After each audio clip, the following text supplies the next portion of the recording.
Hey, how's it going? So I have the Surface laptop. This is the 15-inch. This is the 7th generation with the new Snapdragon Elite. So let's just get this open.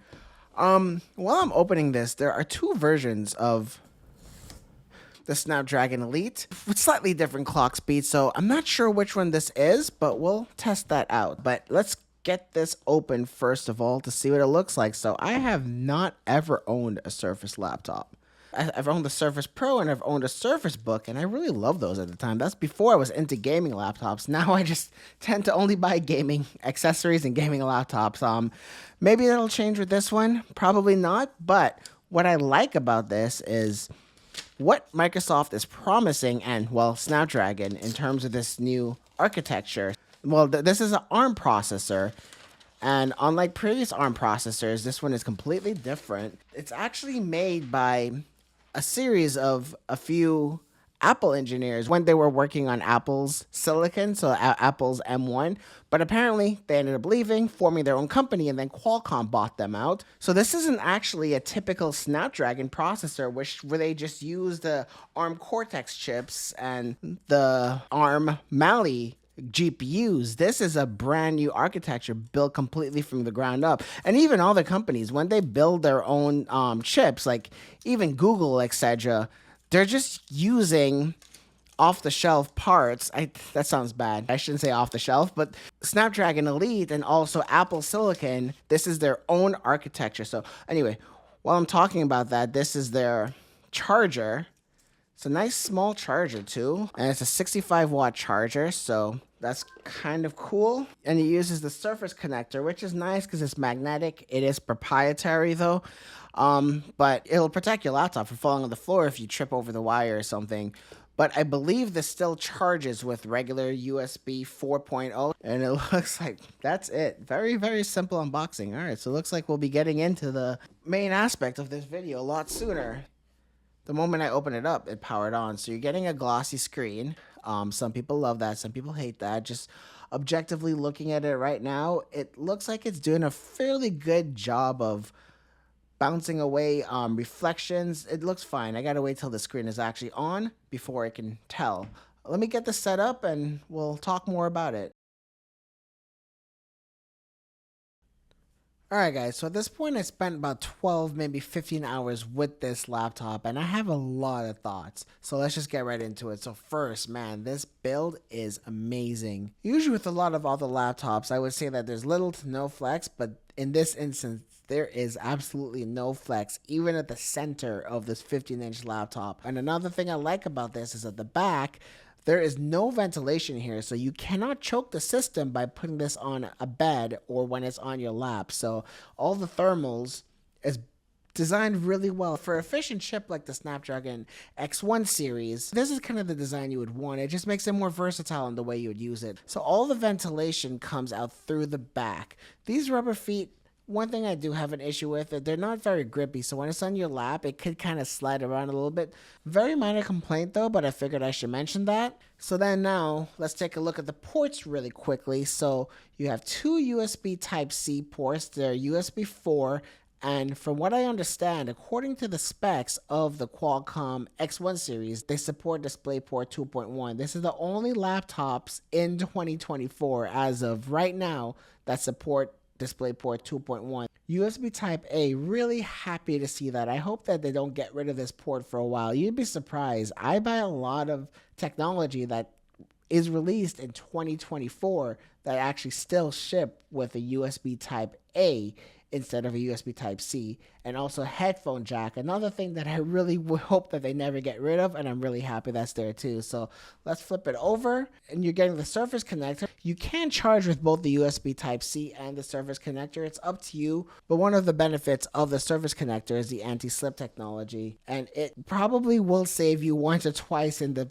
4-5 years or how many years that you use this laptop. So I would still say maybe keep it handy. And you're also getting a micro SD card slots, so that's good if you fly a drone or use a GoPro or an Insta360 camera or anything like that. So nice to have. It feels a little bit heavy for what it is, though. With these Snapdragon processors, they're built on a 4nm architecture, so you should be able to get a really efficient chip. So it shouldn't need to be this heavy because there doesn't need to be as much cooling as a traditional laptop. But yeah, this is heavier than I was expecting it to be. The design is very subtle, very understated, but the more I use it, the more it's been growing on me. So now let's lift up the lid, and the first thing you'll notice is how quickly everything boots up. I can go like 2 to 3 hours without using this laptop, and every single time, the moment I lift up the lid, I'm right back, and Windows Hello always unlocks it almost instantly. If you guys follow my channel, you know that I cover a lot of gaming laptops and more high performance laptops and stuff.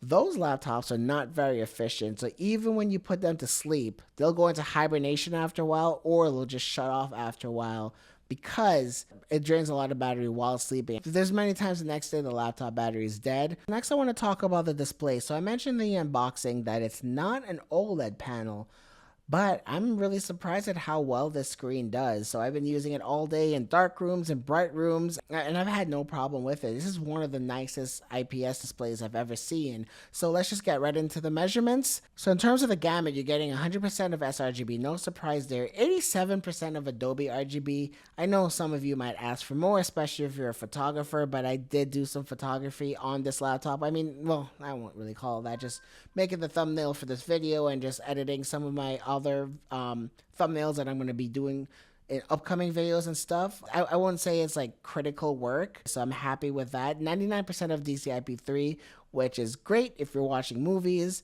and just browsing the web. And brightness gets over 500 nits, over 550 nits actually, so it looks really good, and contrast still holds up well. Even though it's just a regular IPS display, I am not missing OLED as much as I thought it would. I really like this display. Alright, so next I want to talk about the performance. So that's probably what most of you guys are here for, so let's just get right into it. So there's a few things. I only had, like I said, this is only my first day with it. I haven't been able to do any kind of temps testing or seeing what the power draw was. I tried installing MSI's Afterburner and it wasn't picking up on anything. I guess it's just because this is just a brand new chip. There's just a lot of visibility I'm not able to get like I would with some of my other laptops. So with that being said, let's just go through what I was able to get. Let's start off with Cinebench R24. Let's first start off with the multi-core on Cinebench R24. Multi-core score doesn't seem to be the Snapdragon Elite's strong point. It is doing okay. The bottom of the pack compared to what I've tested, you can see that the ZenBook 14 Core Ultra is in last place at 550, but if you give the Core Ultra more power like it had in the Alienware M16R2, it will beat it. And then once you start looking at the MacBook series with the M3 Pro, it just can't even compete. Multi-core is more important for doing intense tasks like video editing, photo editing, and maybe even some type of coding and music production. 99% of the time, for most regular tasks, our laptops are just using single core. And single core performance is excellent on this laptop. 120, which is in line with what I've gotten on some of those gigantic 100-watt CPU gaming laptops I've had. Can't beat the MacBook Pro series though, but I mean, considering this is a thin and light laptop with a total power output of 65 watts versus, like I said, 100 watts on just the CPU alone for some of these other larger laptops, incredible to see. But it's not really able to keep up with the M3 Pro series in the MacBooks. So just something to keep in mind. Apple Silicon is still ahead of the game right now. I mean, they're on their 3rd generation. Qualcomm is on their 1st generation. There's a lot of room for Qualcomm to catch up. So next, let's look at Geekbench 6. This, I was able to run the GPU test, and the Snapdragon X1 Elite chip is just not really meant for GPU prowess. And I'll talk about gaming just a little bit later on, but it's in last place compared to the other high-performance laptops and other devices I've tested. On the multi-core for Geekbench 6, the Snapdragon X1 Elite is doing better than it did on Cinebench. So I don't really run this benchmark too much, so there's not much I can talk about with it. So let's just look at single core really quickly. And it got 2,821. It beat out the Blade 16, the G14. But so for single core on Geekbench, it looks like the Apple products are doing better. And I think that's why a lot of Apple fans like this benchmark, because it just tends to favor Apple Silicon better. I don't know. Anyway, moving on. So let's look at some GPU scores. I'm running the 3D Mark Wildlife Extreme on this one. And as you can see, the Snapdragon X1 Elite is just not a gaming SoC. The iPad Pro M4 is destroying it. And so I know a lot of us were hoping to get some good performance numbers on the Snapdragon X1 Elite chip, but it's just not looking like it. So the next benchmark I want to look at is 3D Mark's Steel Nomad. This is brand new, and this is being advertised as a benchmark where you could compare every type of device from Android, iOS, Windows, etc. So I ran this test in both DX12 and Vulkan. Vulkan got a higher score. I think with DX12, it was probably relying on the translation layer, because I believe DX12 is made more for x86 processors. I could be wrong. Let me know in the comments if I am. But regardless, the new iPad Pro M4 is just destroying all of these. So as fast as Snapdragon was able to come out with the X1, Apple gave them a one-up even faster.